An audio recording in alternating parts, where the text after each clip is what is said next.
friends, welcome to Love Co with Lo. Today we're going to read a story that I love by one of my favorite authors, Kobe Yamada. This story is called What Do You Do with an Idea? On the front cover, I see a little boy and I also see an egg with a crown on. This egg with the crown is going to be a symbol throughout the story. Let's read and find out what it is. What Do You Do with an Idea? Written by Kobe Yamada, illustrated by May Bessam.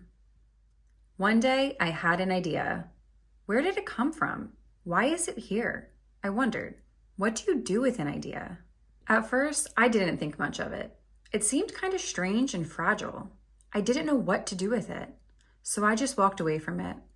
I acted like it didn't belong to me. But it followed me.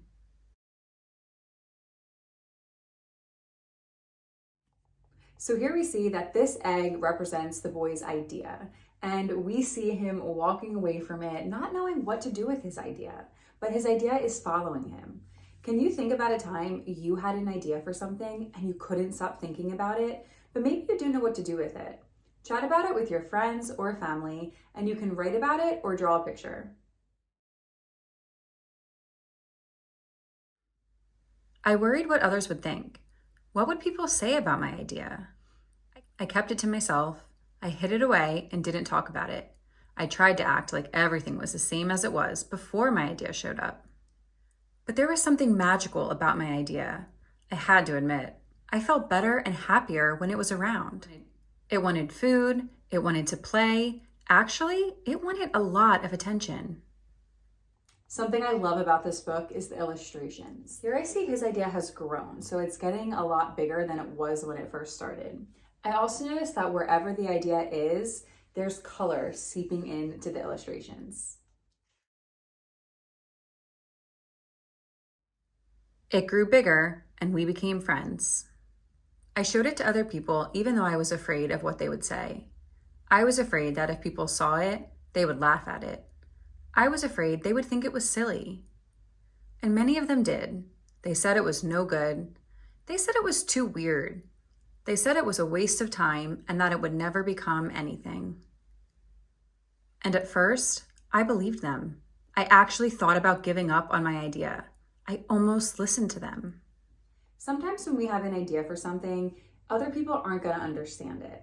But it's really important if it's something that we feel in our hearts is something that we want to do, that we don't think about the opinions of others. It's one thing to get advice or suggestions from your friends and your family, but any other strangers that have opinions that aren't so nice about your idea, you don't have to listen to because you're the one in charge of your idea. And here the boy is feeling a little bit unsure. He's wondering if his idea is silly because of the opinions of others. And he's starting to walk away from it. But then I realized, what do they really know? This is my idea, I thought. No one knows it like I do.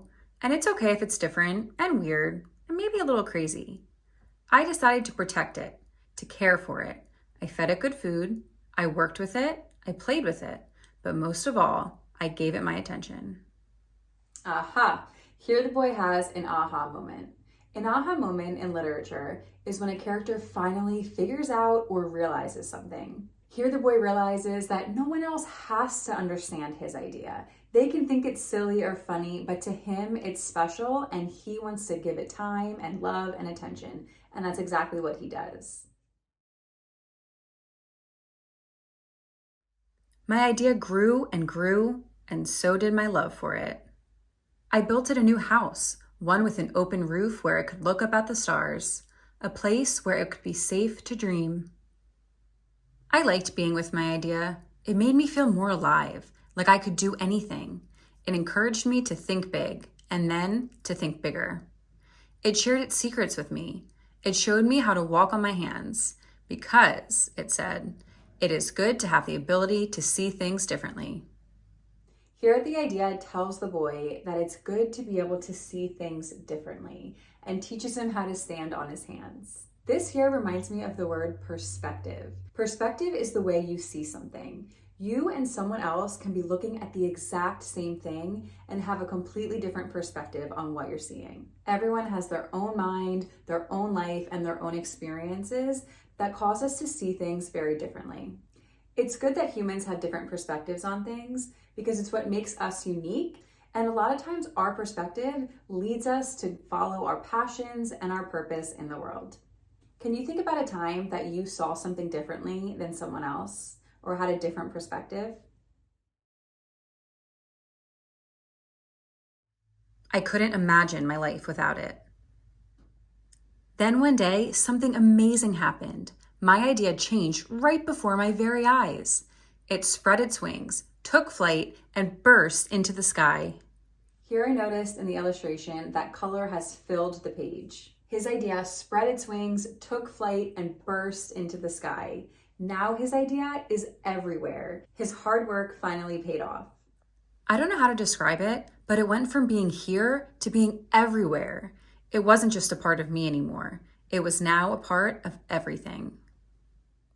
And then I realized what you do with an idea. You change the world. Take some time to brainstorm some ideas that you have that could change the world. Even if they may seem silly or small, your idea could make a huge difference in the world, just as the boy's idea in this story. I hope you enjoyed reading with me, and I'll see you next time. Bye, friends.